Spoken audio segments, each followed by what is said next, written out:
Is your throat scratching? Are your eyes watery? You could blame the Saharan dust around Trinidad and Tobago. And in fact, that thick Saharan dust is all the way across the Eastern Caribbean. So from Antigua coming all the way down to Trinidad and Tobago. Now in that Saharan dust, you do tend to find not only pollen allergies, you also tend to find the effects that could be felt by livestock, coral reefs, as well as in the Amazon forest. But on the Amazon, the Saharan dust actually brings minerals and nutrients, so it's quite beneficial for those there.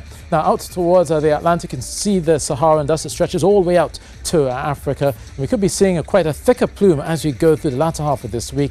Could be seeing some thick Saharan dust arriving possibly by Friday. So definitely take the necessary precautions as you go through this week. So dusty, hazy conditions expected tonight in the Tobago. It may be a bit breezy at times as you go through your morning and into the afternoon. And there's a low chance of a shower simply because of this dry, dusty air around. For Trinidad, the only chance of us seeing a shower will likely be along the hillsides, maybe just around Rima or Valencia, the usual spots as we go through the day. But elsewhere, it will be hazy sunshine for quite a few of us through Rio Claro, San Fernando and Point Fortin, and only the low chance of a shower or two popping up for Guayguari and Muruga and along Trinidad's south coast.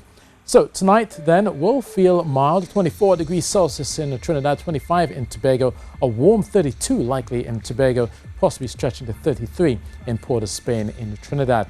Now over the next few days we'll continue to see the Saharan dust at least until Wednesday.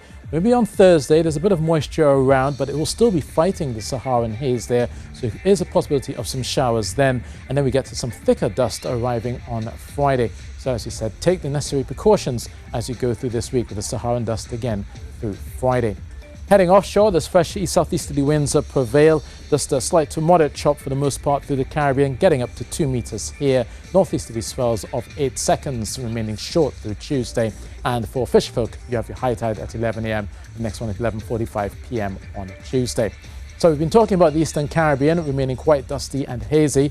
Meanwhile, across the Greater Antilles, there's a bit of moisture around, also an upper level trough. This is sparking a few showers around the Dominican Republic and Haiti, and also around the spine of Cuba. Some showers are likely for Havana, but most of the thundery showers will be likely along the hillsides of Cuba. Meanwhile, for the Leeward Islands, it remains dull and hazy. For the hilly islands of Dominica and St. Lucia, could see a possible shower erupting here, but again, the haze remains quite thick through the Windward Islands through Tuesday, and even down towards Georgetown. Dull, cloudy skies are expected and a high of 31 degrees Celsius. For us, the dusty haze will remain, feeling quite breezy and also warm. That's your weather, and that's it from me.